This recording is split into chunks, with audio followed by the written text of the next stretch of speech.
Some coins slip through our fingers every day, hidden in plain sight, carrying a value far beyond their humble face.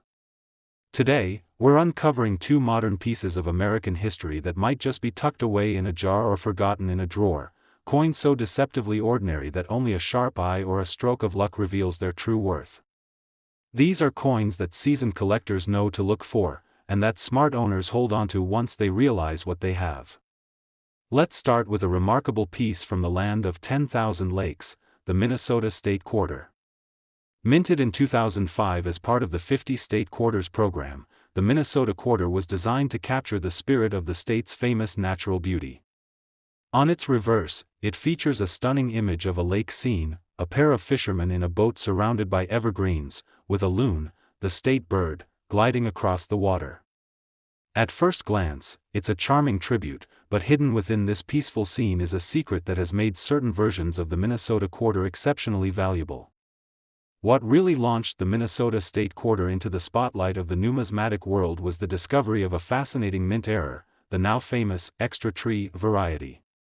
These errors show an additional tree or trees on the right side of the coin, near the set of spruce trees bordering the lake. Under magnification, you'll see an extra clump that wasn't supposed to be there, caused by a die clash or over-polishing during the minting process. It's subtle enough to escape casual notice, but once spotted, it's unmistakable. And there isn't just one kind of extra tree. Researchers have identified dozens of minor variations, some more dramatic than others, adding even more layers to the hunt. For collectors, spotting a Minnesota Quarter with an extra tree can mean a serious payday. Most circulated examples with clear extra trees sell for anywhere from $50 to $300, depending on clarity and condition. Uncirculated, mint state versions? Those can easily fetch upwards of $500 or more. In fact, some particularly sharp specimens graded MS-67 or better have sold for over $1,500 at auction. Keep in mind, we're talking about a coin that cost someone just 25 cents at a gas station once upon a time. Now, here's where things get even more interesting. The Minnesota Quarter errors were found across all three mints, Philadelphia, Denver, and San Francisco, but the majority of valuable error varieties seem to have originated at the Denver Mint. Denver's coins, marked with a little d under, "In God We Trust," tend to show stronger extra tree doubling. Philadelphia coins, marked with a P, and San Francisco proof coins, S, show fewer strong examples, but they still pop up and are always worth a second look. Not all extra trees are created equal. Some varieties show faint shadowy doubling, while others present an almost bold second trunk. Collectors often assign these varieties informal numbers, like extra tree number 2 or extra tree number 6, and the market treats stronger, more distinct examples with a premium. The trick, of course, is verifying authenticity, because some worn coins or damaged examples can trick the eye. Professional grading services like PCGS and NGC are your best bet if you believe you found one worth certifying. Beyond the extra tree, the Minnesota State Quarter is notable for being one of the most error-prone coins of the 50 State series. A handful of double-die obverse examples have been reported, showing slight shifts in lettering, especially around Minnesota and the year 2005. While these errors aren't as dramatic as the extra trees, they're still collectible and can add some extra value to your find. Condition matters immensely with this coin. A heavily circulated Minnesota Quarter with an extra tree might only bring in $30 to $70, not bad for pocket change, but a far cry from the real prizes. Uncirculated coins graded MS-65 or above show dazzling, unbroken luster, sharp relief on the fisherman's boat, and clean surfaces free of major dings or bag marks. Those top-grade coins, when combined with a crisp, unmistakable extra tree error, are where the big money lives. One fascinating story surrounding the Minnesota Quarter involves the frenzy that broke out shortly after the extra trees were first discovered. Collectors in Minnesota, and across the country, flooded banks, gas stations, and even laundromats, hoping to snag fresh rolls of quarters still untouched by the public. Some lucky hunters reportedly found dozens of extra tree quarters in single bank rolls, turning $10 into thousands almost overnight. Others spent weeks searching and came up empty-handed.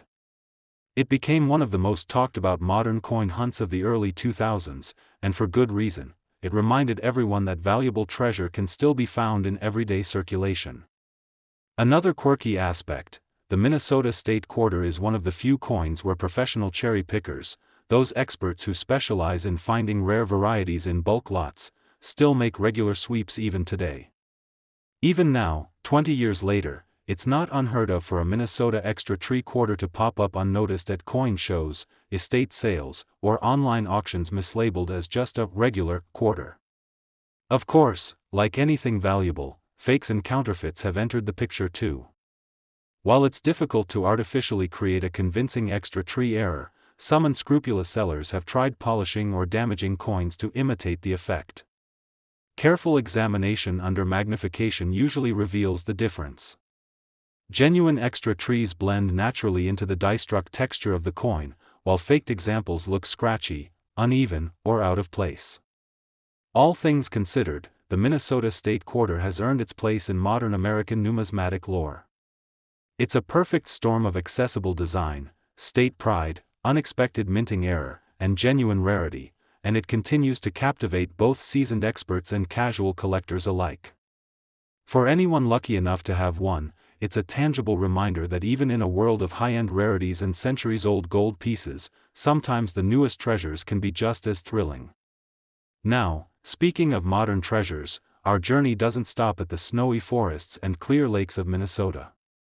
Let's head a little further south to the Lone Star State, where another quarter has been making waves for an entirely different set of reasons.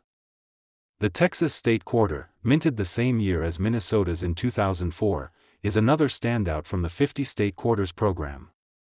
Featuring the unmistakable outline of Texas behind a large, proud star and a lariat rope circling the design, this coin boldly captures the independent spirit that defines the Lone Star State. On the surface, it's clean, simple, and powerful, but much like the Minnesota Quarter, hidden rarities within this coin have turned ordinary pocket change into sought-after prizes. When Texas quarters first hit circulation, collectors were thrilled with the crispness of the design. The big 5-point star commands attention, and the rope, meant to symbolize the frontier spirit, wraps around the coin's face with a strong, deliberate line. However, it didn't take long before eagle-eyed hobbyists started spotting something unusual, die errors and striking anomalies that turned some Texas quarters into rare collectibles. One of the most exciting errors associated with the Texas quarter is the double die reverse, particularly affecting the star, portions of the rope, and even sections of the word Texas. Under magnification, these doubled images show as faint but distinct echoes of the original design, created when the die shifted slightly during production. While not as dramatic as some classic double dies like the 1955 Lincoln Cent, these subtle shifts are highly prized because they're rare in the State Quarter series overall. Collectors who have located clear double die examples report auction prices ranging from $100 for circulated coins all the way up to $1,000 or more for sharply struck mint state examples. A Texas quarter graded MS-67 with strong doubling can command a serious premium, particularly if it has crisp luster and minimal bag marks. PCGS and NGC certifications dramatically increase buyer confidence for these errors, and many of the finest examples are now locked away in private collections. Another major area of interest on the Texas quarter lies with clipped planchets, errors where the coin blank wasn't properly punched, leading to a quarter missing a crescent-shaped chunk along the rim. Although clipped planchet errors aren't unique to Texas quarters, examples on these coins tend to be well-centered, meaning the missing metal doesn't destroy any crucial elements of the design, making them visually appealing and desirable. Depending on size and positioning, clipped planchet Texas quarters can fetch anywhere from $75 to $300, sometimes more if found in high grades. Beyond those, some examples of the Texas State Quarter display striking mistakes like off-center strikes, where the coin was struck slightly outside the collar, leaving part of the design incomplete and the blank area exposed. An off-center Texas quarter showing about 10 to 20% misalignment, with full readable date and mint mark, can be worth $150 to $500, depending on overall eye appeal. Interestingly, most of the rare Texas quarter errors have been found with the Denver mint mark. Coins minted in Denver, marked with the D, show a slightly sharper strike in general than those minted in Philadelphia, P, but ironically, it's the occasional mistakes in that precision that make certain coins so valuable. San Francisco's S mint-proof coins, on the other hand, are less prone to such errors because of the stricter quality control at the proof minting process. Condition plays a huge role when it comes to valuing Texas quarters. Circulated coins with error features often see diminished returns simply because makes error details harder to spot or appreciate. For example, a light double die that might be clearly visible on an uncirculated coin becomes almost impossible to see once a coin has been jostled in everyday use for years. Mint state examples, especially those graded MS66 and MS67, show brilliant fields and frosty devices, allowing every subtle doubling or strike anomaly to shine through with maximum clarity. One of the most exciting auction stories connected to the Texas quarter happened in 2018, when a roll of Texas quarters was discovered containing multiple double die reverses. The original finder, a retired Army veteran who had collected coins casually for decades, had picked up several rolls from a local bank just for fun. After inspecting the coins under magnification, he realized that nearly a dozen quarters showed slight but unmistakable doubling in the lariat rope near the star's left point. After sending the best examples off for grading, a few returned from PCGS certified at MS66, and several sold at auction for over $800 apiece.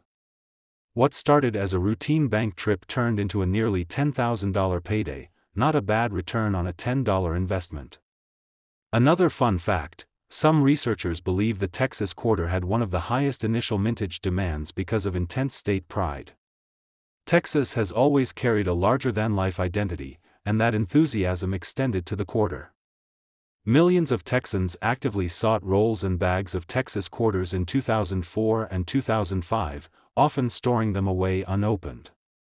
As a result, it's not uncommon even today to find original rolls of uncirculated Texas quarters, and these unopened rolls can command premiums of their own, especially if they show telltale signs of containing high-grade or error coins. Of course, just like with the Minnesota quarter, authentication is crucial. The market has seen a few instances where overzealous sellers mislabeled minor machine doubling, a common, relatively worthless minting quirk, as genuine double die errors. Real double die Texas quarters show clear, separate impressions of the design elements under magnification, while machine doubling will appear more like a flat, shelf-like effect along the edges.